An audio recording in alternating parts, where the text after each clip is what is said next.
Trump వెనక్కి తగ్గాడు. America Iran వణికించింది. ఇది ప్రపంచవ్యాప్తంగా వినిపిస్తున్న మాటలు. ఎదురులేని అమెరికా ఇరాన్ 3 చెరువులు నీళ్లు తాగించిందనేది వాస్తవం. దీనికి అనేక ఉదాహరణలు స్పష్టంగా కనిపిస్తున్నాయి. F-15 నుంచి F-35 వరకు ఇరాన్ గురి చూసి కొడితే ట్రంప్ షాక్ అయ్యి సైలెంట్ అవ్వాల్సిన పరిస్థితి. మరీ ముఖ్యంగా F-35 ఇది ఇప్పటి వరకు యుద్ధ రంగంలో ఒక అజేయ శక్తిగా నిలిచిన ఆయుధం. శత్రువుల కంటికి కనిపించకుండా దాడి చేస్తే అదృశ్య యోధుడు. ప్రపంచ దేశాలు గర్వంగా కొనుగోలు చేసిన అత్యాధునిక టెక్నాలజీకి ఇది ప్రతీక. అలాంటి విమానం టచ్ చేయడమే అసాధ్యమని భావించిన పరిస్థితుల్లో ఇప్పుడు ఒక సంచలన కథనం ప్రపంచాన్ని షాకు గురి చేస్తోంది. ఆకాశంలో ఎవ్వరికీ చెక్కని ఆ స్టెల్త్ శక్తిని ఇరాన్ టార్గెట్ చేసిందా, దెబ్బతీసిందా, లేక ఇది యుద్ధ ప్రచారంలో భాగమా? అజేయమని భావించిన టెక్నాలజీకి బలహీనత బయటపడిందా? ప్రపంచ రక్షణ రంగాన్ని ఈ సంచలనం కుదిపేస్తోంది. అమెరికా ఎదురు దెబ్బతిని సైలెంట్ అవ్వటానికి, చర్చలు, యుద్ధ విరమణ అనటానికి ఇలాంటి ఎదురు దెబ్బలే ప్రధాన కారణమా?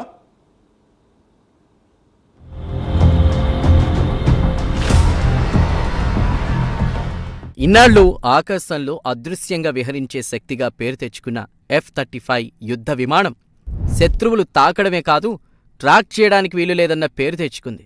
అత్యాధునిక రాడార్లకే చిక్కని ఈ స్టెల్త్ ఫైటర్ జెట్ను ఎదుర్కోవడం దాదాపు అసాధ్యమనే భావన ఏర్పడింది. కానీ ఇప్పుడు అదే F-35ను ఇరాన్ లక్ష్యంగా చేసుకుని దెబ్బతీసిందన్న వార్తలు అంతర్జాతీయంగా పెద్ద చర్చకు దారితీస్తున్నాయి. ఇప్పటి వరకు ఎవరూ సాధించలేదని భావించినటువంటి దానిని ఇరాన్ సాధించిందా అనేటువంటి ప్రశ్న ఇప్పుడు రక్షణ రంగాన్ని కుదిపేస్తోంది. F-35 అనేది సాధారణ యుద్ధ విమానం కాదు. ఇది స్టెల్త్ టెక్నాలజీతో రూపొందించిన 5వ తరం ఫైటర్ జెట్. అంటే శత్రువుల రాడార్లకు దొరకకుండా గాల్లో ప్రయాణిస్తూ లక్ష్యాలను గుర్తించి దాడి చేయగలదు. ఈ విమానం శక్తి కేవలం దాని వేగం లేదా ఆయుధాల్లోనే కాదు, సమాచారం సేకరించే సెన్సర్లు, డేటా విశ్లేషణ, పైలట్కు రియల్ టైంలో అందించే సమాచారం అన్నీ కలిపి ఒక ఫ్లయింగ్ కమాండ్ సెంటర్లా పనిచేస్తుంది. అందుకే దీన్ని చాలా దేశాలు కొనుగోలు చేస్తున్నాయి. ఒక దేశం వద్ద F-35లు ఉండడం అంటే అది గగనతలంలో ఒక అడుగు ముందంజలు ఉన్నట్లే భావిస్తారు. అయితే ఈ F-35 పై ఇరాన్ దాడి కలకలం సృష్టిస్తోంది.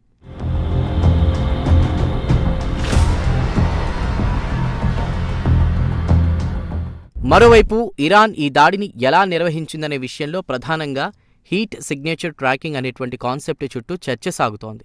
సాధారణంగా F-35 వంటి స్టెల్త్ విమానాలు రాడార్లకు చిక్కకుండా ప్రత్యేక డిజైన్తో తయారవుతాయి. కానీ స్టెల్త్ టెక్నాలజీ ప్రధానంగా రాడార్ తరంగాలను తప్పించుకోవడానికి ఉపయోగపడుతుంది. అయితే విమానం గాల్లో ఎగురుతున్నప్పుడు దాని ఇంజన్ భారీగా వేడిని ఉత్పత్తి చేస్తుంది. ఈ వేడి పూర్తిగా దాచడం చాలా కష్టం. ఇదే పాయింట్ను ఇరాన్ టార్గెట్ చేసినట్లు చెబుతోంది. తమ మాజిద్ ఎయిర్ డిఫెన్స్ సిస్టమ్ రాడార్పై ఆధారపడకుండా ఇన్ఫ్రారెడ్ సెర్చ్ అండ్ ట్రాక్ సెన్సర్లతో పనిచేస్తుందని ఇరాన్ చెబుతోంది. అంటే గాల్లో ఉన్న లక్ష్యాన్ని రాడార్ ద్వారా కాదు, అది విడుదల చేసే ఉష్ణం ద్వారా గుర్తిస్తుంది. F-35 ఎంత అదృశ్యంగా ప్రయాణించినా దాని ఇంజిన్ నుంచి వచ్చే హీట్ సిగ్నేచర్ను ఈ సిస్టమ్ పసిగట్టిందని ఇరాన్ వివరిస్తుంది. ఒకసారి టార్గెట్ లాక్ అయిన తర్వాత ఉపరితలం నుంచి గాల్లోకి వెళ్లే క్షిపణిని ప్రయోగించి ఆ విమానం దగ్గర పేల్చినట్టు సమాచారం.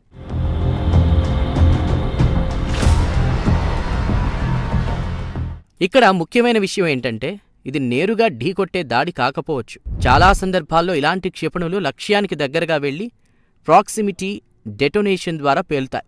అంటే విమానాన్ని తాకకపోయినా దగ్గరలో పేలడం వల్ల వచ్చినటువంటి లోహపు ముక్కలు ఇంజన్ లేదా ఇతర కీలక భాగాలను దెబ్బతీయవచ్చు. ఇదే కారణంగా విమానం పూర్తిగా కూలిపోకపోయినా డ్యామేజ్ అయ్యి అత్యవసర ల్యాండింగ్ చేయాల్సి వచ్చి ఉండొచ్చనేటువంటి విశ్లేషణలు వినిపిస్తున్నాయి. ఇప్పటివరకు అజేయంగా భావించిన స్టెల్త్ టెక్నాలజీకి కూడా ఒక హీట్ సిగ్నేచర్ అనే బలహీనత ఉందని ఈ ఘటన స్పష్టం చేస్తుంది. ఇక ఈ ఘటనతో ఒక పెద్ద ప్రశ్నే ముందుకొచ్చింది. స్టెల్త్ అంటే నిజంగా పూర్తిగా అదృశ్యమా, లేదా కేవలం రాడార్లకే కనిపించనిదేనా అనేటువంటి సందేహాలు వ్యక్తం అవుతున్నాయి. ఎందుకంటే యుద్ధరంగంలో ఇప్పుడు కేవలం రాడార్లే కాదు, ఇన్ఫ్రారెడ్ ట్రాకింగ్, మల్టీ స్పెక్టర్ సెన్సర్లు వంటి పద్ధతులు కూడా వేగంగా అభివృద్ధి చెందుతున్నాయి. ఇలాంటి పరిస్థితుల్లో F-35 వంటి విమానాలు తమ ఆధిపత్యాన్ని ఎంతకాలం కొనసాగించగలవనే సందేహాలు వ్యక్తం అవుతున్నాయి.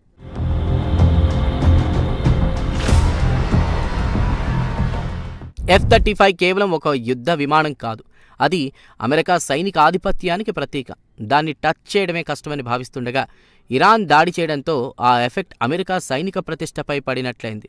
ఇది మానసికంగా కూడా పెద్ద దెబ్బనే చెప్పొచ్చు. అయితే F-35 పై ఇరాన్ దాడి చేయలేదంటూ అమెరికా భిన్నంగా స్పందిస్తుంది. తమ F-35ను ఎవరూ కోల్చలేదని, అత్యవసర ల్యాండింగ్ ఘటనపై దర్యాప్తు జరుగుతుందని చెబుతోంది. శత్రుదాడి జరిగిందని మాత్రం యుఎస్ అంగీకరించడం లేదు.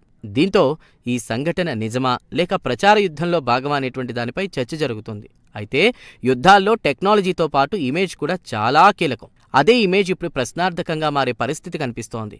ఈ పరిణామం ప్రపంచ దేశాల ఆలోచనలపై కూడా ప్రభావం చూపే అవకాశం ఉంది. ఇప్పటికే ఖరీదైన ఈ F-35 జెట్లను కొనుగోలు చేయాలా వద్దా అన్నటువంటి దానిపై పలు దేశాలు పునరాలోచనలో ఉన్నాయని సంకేతాలు కనిపిస్తున్నాయి. ఒకవేళ ఈ విమానం కూడా లక్ష్యంగా మారగలదని నిరూపితమైతే ప్రత్యామ్నాయ యుద్ధ విమానాల వైపు దేశాలు మొగ్గు చూపే అవకాశాలు పెరుగుతాయి.